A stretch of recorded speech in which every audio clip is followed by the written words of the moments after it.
నీవు కన్నవాటిని గూర్చియు విన్నవాటిని గూర్చియు సకల మనుషుల ఎడల ఆయనకు సాక్షివై ఎందువు. అపుస్తల కార్యం 22వ అధ్యాయం 15వ వచనం. పరలోకంలో ఉన్న ప్రభువును చూడటానికి, ఆయన స్వరం వినటానికి పౌలు ఎంపిక చేయబడ్డాడు. ఈ పరలోకపు పిలుపు, ఎన్నిక పౌలుకు గొప్ప భాగ్యం.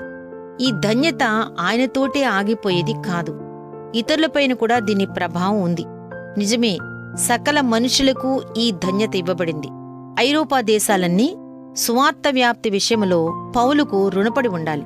మనం కూడా ప్రభు కొరకు సాక్షరంగా ఉండేందుకు ఆయన మనకు కూడా ప్రత్యక్షపరుచుకున్నాడు. ఈ అమూల్యమైన ప్రత్యక్షతను మనలోనే దాచుకుంటే అది చాలా ప్రమాదకరం. ముందుగా మనం ప్రభువును చూచి ఆయన స్వరం వినాలి. అలా కాకపోతే మనం ఇతరులతో పంచుకోవడానికి మన దగ్గర ఏముంటుంది? మనం ప్రభువును చూచి ఆయన స్వరం విన్నట్లయితే ఆయన గూర్చిన సాక్ష్యాన్ని మనం కలిగి ఉంటాం. ఇది వ్యక్తిగత సాక్ష్యం. నీవు సాక్షిగా ఉంటావు అని వ్రాయబడి ఉంది. ఇది క్రీస్తు నిమిత్తమే. అట్టి సాక్ష్యం నిలకడగాను అర్థవంతంగానూ ఉండాలి. అన్నిటికంటే దానికి మొదటి ప్రాధాన్యతనివ్వాలి.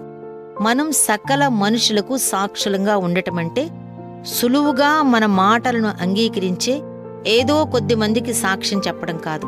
యవ్వనస్తులకు, వృద్ధులకు, ధనవంతులకు, పేదవారికి, మంచివారికి, చెడ్డవారికి కూడా మనం సాక్షులుగా ఉండాలి. మూగదయ్యం పట్టిన వారి వలె మనం నోరు మూసుకుని ఉండిపోకూడదు. మనం చదివిన వాక్యంలో ఆజ్ఞ ఉంది, అలాగే వాగ్దానం కూడా ఉంది.